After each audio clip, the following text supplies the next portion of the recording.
मंत्रीची बायको आहे आणि एक पक्षाची अध्यक्षता आहे, तरी पण मला आतापासून मला देवेंद्र साहेबांनी भेट दिली नाही, क्योंकि मला सांगायचं आहे, खूप काही गोष्टी सांगायच्या आहे.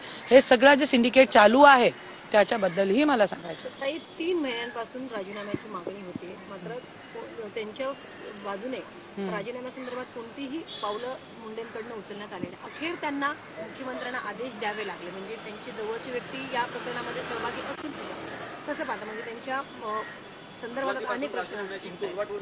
100% जे धनंजय मुंडेला पाठीशी घालण्याचं काम अजितदादा करत आहे, सगळ्यांनी बघितलेलं आहे. आणि आज कुठेतरी फक्त धनंजय मुंडेची सभी दुलमिल नाही होते, आता याच्यामध्ये पूर्ण राष्ट्रवादीचे जे पूर्ण कॅरेक्टर आहे हे लोकांच्या समोर आलेला आहे. जे पाठबळ देताय ना आणि जे पाठीशी घालताय त्यांना, अरे तुम्ही मृत्यू झाल्यानंतर, एक मर्डर झाल्यानंतर तुम्ही त्यांना मंत्रिपदाची शपथ द्यायला लागताय. कुठे चाललाय महाराष्ट्र? तुम्हाला लोकांची कायही मनाची विचाराची काय राहिली नाही. आणि जे पक्ष असता, एक विचार असतो, एक पक्ष जे असताय ना ते विचार असतो, आणि तुम्ही तुमचे विचार कुठे आहे? आणि आज हे फक्त धनंजय मुंडेची याच्यामध्ये इमेज कमी झालेली नाहीये, पूर्ण राष्ट्रवादीची इमेज इसमें याच्यामध्ये.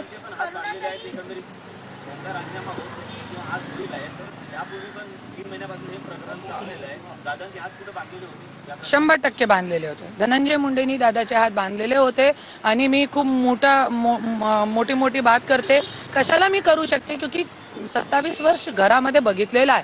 आणि जे बघितलेलं आहे तेच मी मीडिया समोर बोलते, लोकांच्या समोर बोलते. आणि जे धनंजय मुंडे आहे ते अजितदादा गट नसून धनंजय मुंडे गट आहे, त्याच्यासाठी हात बांधलेले आहे. मला असं नाही वाटत देवेंद्रजी त्यांना पाठीशी घालताय, मला असं नाही वाटत. क्योंकि आज तुम्ही बघू शकता, त्यांची जरी इच्छा नसली होती, देवेंद्र भाऊची सीएम साहेबांची जरी ये इच्छा नसली होती, तो आज वाल्मिक कराड का नाव आला नसला होता. ते 100% आहे. ते जे ॲप्रिशिएटेबल काय म्हणतात त्याला मराठीमध्ये, ते प्रोत्साहन करण्याचे जे काम देवेंद्र भाऊनी केलेलं आहे, 100% एकदम. क्योंकि एक मंत्रीचे एट्रॉसिटी मध्ये मला 45 दिवस ठेवला गेला होता, मी विसरू शकत नाही कधी. हे सुद्धा होऊ देत नाही होते हे लोक. असं हे लोकांच्या मंत्री काय असते मला आता माहित पडला. मंत्रीची बायको 27 वर्ष राहिली, पण मला माहित नाही.